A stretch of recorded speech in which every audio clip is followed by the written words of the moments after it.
Hydraa కట్టుకునేటప్పుడు permissions ఇచ్చేది వాళ్ళే, కూలగొట్టేది వాళ్ళే. ఒక ఒక ఒక వ్యక్తి, ఒక సాధారణ వ్యక్తి ఒక 45 సంవత్సరాల ఒక శ్రమ. ఎన్నో నమ్మకాలతో ఇల్లు కట్టి చూడు, పెళ్లి చేసి చూడు అన్నట్టు. ఓ ఇల్లు కట్టుకుంటే దానికి పర్మిషన్స్ ఇచ్చేది వాళ్ళే, రిజిస్ట్రేషన్ చేసేది వాళ్ళే, ఎలక్ట్రిసిటీ బిల్లు, నల్లా బిల్లు ఇవన్నీ ఇచ్చేది వాళ్ళే. దాని మీద ఒక లోన్ తీసుకొని బ్యాంకు ద్వారా ఇల్లు కట్టుకుంటే ఇది దొంగది, లేకుంటే ఇది పర్మిషన్ లేదు, మీరు కట్టుకున్నారని చెప్పి కూలగొట్టడం, దీన్ని ఎట్లా చూడొచ్చు అంటారు? మీ ప్రశ్నలోనే సమాధానం ఉంది. మీరే అన్నారు ప్రజారంజకమైనటువంటి ఒక పాలన ముఖ్యమంత్రి అందిస్తున్నారు అని. మళ్ళీ మీరే కరెంటు బిల్లులు ఉంటాయి, పర్మిషన్లు ఉంటాయి, రోడ్లు ఉంటాయి, నల్లాలు ఉంటాయి, పైపులు ఉంటాయి, మళ్ళీ అక్రమ నిర్మాణాలను కూల్స్తున్నారు అని చెప్పన్నారు. కాబట్టి ఇది ప్రజారంజక పాలన కాదు, ఇది ప్రజా కంటక పాలన. ఎట్టి పరిస్థితుల్లో రేవంత్ రెడ్డి గారు ఒక సెన్సేషనలిజం జరగాల, థియేట్రిక్స్ ఉండాలా, తర్వాత ఆయన ఇచ్చినటువంటి ఒక వాగ్దానాల అమలు చేయలేని వైఫల్యాన్ని కప్పిపుచ్చుకోవాలంటే ఏదో ఒక ఎంత కాంట్రడిక్షన్ అండి.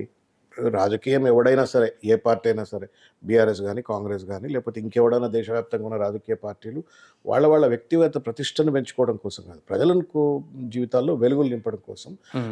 Development is for people, not for individual or for a political party. ఇవాళ రేవంత్ రెడ్డి తన ఇమేజ్ని పెంచుకోవడం కోసం బుల్డోజర్ రాజ్ని చలాయిస్తూ ఉన్నాడు. ఎంత కాంట్రడిక్షన్. రాహుల్ గాంధీ గారు దేశవ్యాప్తంగా బుల్డోజర్ రాజ్కి వ్యతిరేకంగా కొట్లాడుతున్నారు, ప్రియాంక గాంధీ గారు కొట్లాడుతున్నారు. ఉత్తరప్రదేశ్లో బుల్డోజర్ రాజ్ వచ్చినప్పుడు మొట్టమొదటిసారి గళమెత్తింది రాహుల్ గాంధీ గారు, ప్రియాంక గాంధీ అక్కడ పోయి గొడవలు చేసినారు, కోర్టులో కేసు వేసినారు. దేశవ్యాప్తంగా బుల్డోజర్ రాజ్ తప్పు, రేవంత్ రెడ్డి రాజ్యంలో మాత్రం బుల్డోజర్ రాజ్ కరెక్ట్ అని అంటే ఇది ఎక్కడ కరెక్ట్? ఒకటి.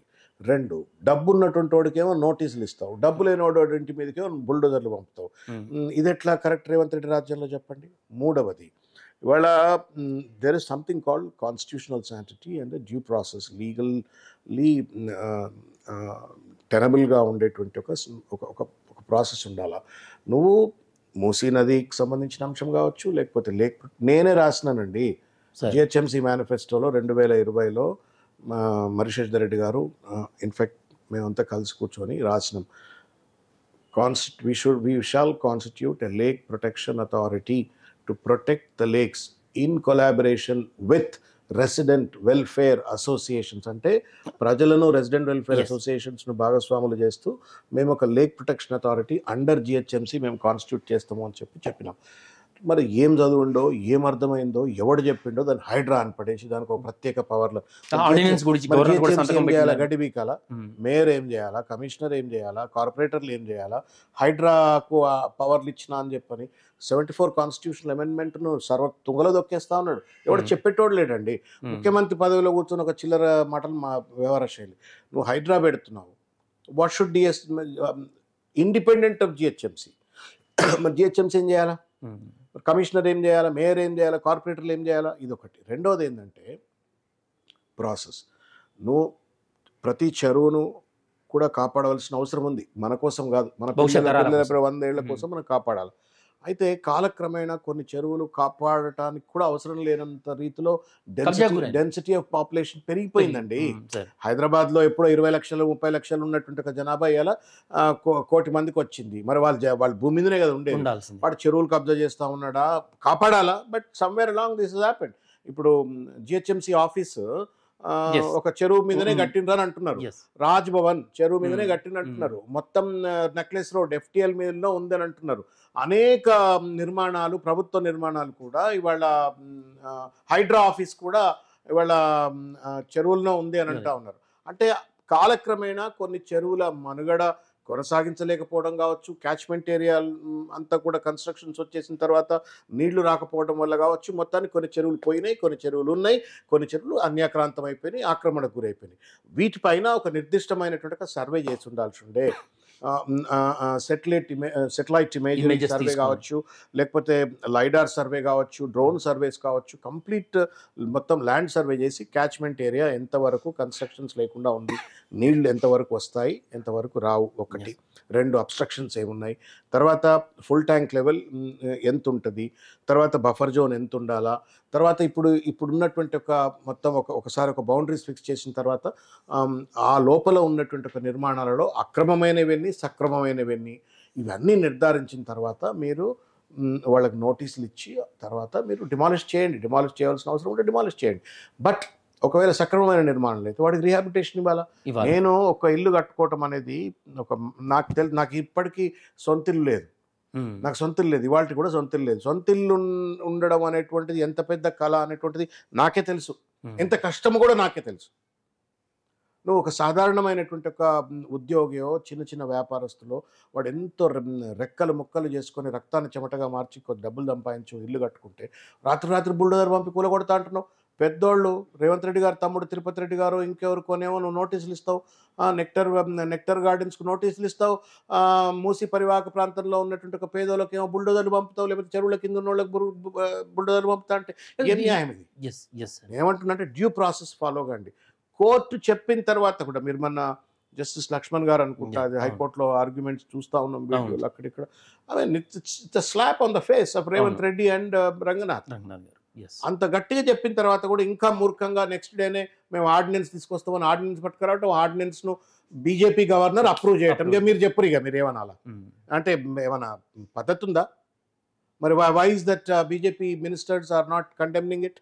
ఈ హైడ్రాకి ఎక్స్ట్రా కాన్స్టిట్యూషనల్ అథారిటీగా ఎందుకు తయారు చేస్తూ ఉన్నారు, ఎందుకు పవర్స్ ఇస్తూ ఉన్నారు, ఈ ఆర్డినెన్స్ ఎట్లా ఇచ్చిందని చెప్పని గవర్నర్ గారి దగ్గరికి ఎందుకు పోట్లేరు, వీళ్ళు తప్పని ఎందుకు పోట్లేరు? ఇదంతా కూడా ఒక colluded compromised politics, not in the interest of public but against the interest of public. That is a serious concern. తప్పనిసరిగా రేవంత్ రెడ్డి వ్యవహార శైలి మాత్రం ఇది దుర్మార్గం. ఆయన చేస్తున్న రెండు తప్పిదాలు. ఒకటి, ప్రజల జీవితాలను నాశనం చేస్తూ ఉన్నాడు. మనం ఒక మాట చెప్తాం, రోటీ కపడా మకాన్ అని అంటాం. పూరా జిందగీ కాంగ్రెస్ పార్టీ నినాదం, ఒకప్పుడు కాంగ్రెస్ పార్టీ నినాదం గరీబీ హటావో రోటీ కపడా మకాన్, ఇందిరాగాంధీ నినాదం రోటీ కపడా మకాన్. ఎవడి జీవితమైనా ఈ మూడు ఉండాలని కోరుకుంటాడు. రోటీ కడుపు నిండా తిండి ఉండాలా, కట్టుకోవడానికి బట్ట ఉండాలా, ఇల్లు ఉండాలని చెప్పని కోరుకుంటారు. నువ్వు ఉండడానికి ఇండ్లను కూలుస్తా ఉన్నాను. చెరువులను కాపాడదాం, దానికి ఒక ప్రజాస్వామ్య బద్ధం ఉంటుంది, రాజ్యాంగ బద్ధం ఉంటుంది, చట్టం ఉంటుంది, డ్యూ ప్రాసెస్ ఉంటుంది. ఇది ఫాలో కావాల్సిన అవసరం ఉంది. కొంతమంది ఎవడో అంటా ఉన్నారు వీళ్ళు డ్యూ ప్రాసెస్ ఇంత పద్ధతిగా కనుక పాటించినట్టయితే కూల్చేది ఉండదు, ఆ చెరువులు కాపాడబడవు, కోర్టులు ఉంటాయి. అరే చట్టమయ్యా, ఇది ఆటవిక రాజ్యం కాదు, అరణ్య రాజ్యం కాదు, ఇది ప్రజాస్వామిక దేశం. ఇది ఇక్కడ ఒక రాజ్యాంగం ఉంది. ఆ రాజ్యాంగానికి లోబడి ఏం పని చేసినా కానీ టెనబుల్ ఉంటుంది, సస్టైనబుల్ ఉంటుంది. ఇవాళ రేవంత్ రెడ్డి గద్దె దిగుతాడు, ఒక 2 నెలల గద్దె దిగుతాడు అనుకుందాం ఫర్ ఎగ్జాంపుల్. మరి అయినా హైడ్రా కొనసాగాలి కదా. అవును. అంటే దానికి ఏంటి, కాన్స్టిట్యూషనల్ శాంటిటీ ఉండాలి, డ్యూ ప్రాసెస్ ఉండాలి, అయినా చెరువులు కాపాడబడాలి కదా, అయినా మూసి బాగుపడాలి కదా. మూసి పరివాహక ప్రాంతంలో ఉండే ఇళ్ళన్నీ కూడా ఆ నెంబర్లు వేసి కూలగొట్టే పరిస్థితి జరుగుతూ ఉంది. పూర్తి వ్యతిరేకత ఉన్నది. దీన్ని ఎట్లా చూడొచ్చు అంటారు? ఇప్పుడు అవసరమా?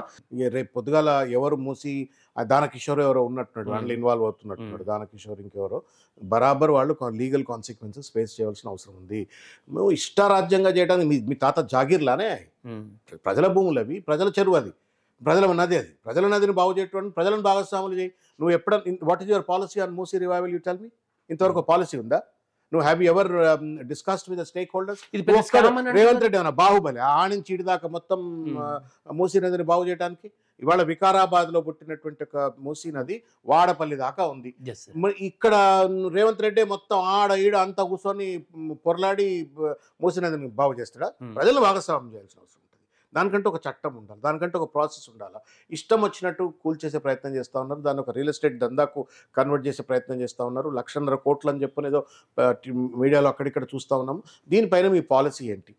దీనిపైన మీరు ప్రజలను ఎట్లా భాగస్వాములు చేయడానికి మీరు సమాయత్తం అవుతా ఉన్నారు? తర్వాత what is your resettlement and rehabilitation package? మీరు పునరావాసం కల్పించకుండా ప్రజల యొక్క ఆస్తులను it's like land acquisition. It's like land acquisition. అక్రమ నిర్మాణాల పేరు మీద కూలుస్తా ఉన్నారు. But end of the day government is resuming the whole land. So there must be resettlement and rehabilitation policy కదా, దాన్ని ఇంప్లిమెంట్ చేయాలి కదా. అవేమీ లేకుండా నీ ఇష్టం వచ్చినట్టు చేస్తా అని చెప్పడం ఏదైతుందో ఇది దుర్మార్గం, ఇది నీచమైనటువంటిది. ఇప్పుడు పిచ్చోడి చేతిలో రాయి మాదిరిగా ఇవాళ మూర్ఖుడు ఒక కుర్చీ మీద కూర్చుంటే ఆ కుర్చీ ఎంత దుర్మార్గమైనటువంటి ఒక ప్రళయం సృష్టించవచ్చో ఇవాళ కష్టపడి ముసలోళ్ళు వాళ్ళు ఇంతవరకు దేశంలో ముఖ్యమంత్రి ఎవరిని అట్లా తిట్టలేదండి. I have never seen a chief minister being abused like that by the common public. సాధారణమైన పబ్లిక్ అంత తీవ్రంగా ఒక ముఖ్యమంత్రిని ఎందుకు తిడతా ఉన్నారు? వాళ్ళని రాజకీయ పార్టీల కక్ష ఉందా? ఏం లేదు కదా. పాలవులు కాదు, కక్ష లేదు, ఎట్ల పంచాయతీ కాదు. వాళ్ళు కడుపు మండి తింటా ఆవేదన. ఉన్నారు. ఆవేదన. అరే మా ఇల్లు పోతే మేము ఎక్కడ బతకాలి? ఎక్కడ బతకాలి, ఎక్కడ ఉండాలి? నేను ఒక లేడీ చెప్తోంది, I have not imagine this. నేను ప్రెగ్నెంట్ అయిపోయి డెలివరీ టైంలో ఇట్లా నేను బయట ఉండాల్సిన పరిస్థితి వస్తుందో నాకు తెలియదు. పిల్లలు ఏమో పుస్తకాలు తీసుకుపోనీయలేదని చెప్పని పిల్లలు ఆ విజువల్స్ చూస్తుంటే ఇది ఆటవిక పాలన, ఇది ప్రజాకంటక పాలన.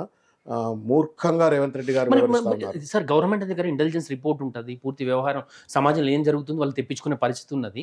మరి అట్లాంటివి ఏమి ఫీడ్బ్యాక్ తీసుకోవట్లేదు రేవంత్ రెడ్డి గారు ఒక పెద్ద నియంతండి, డిక్టేటర్.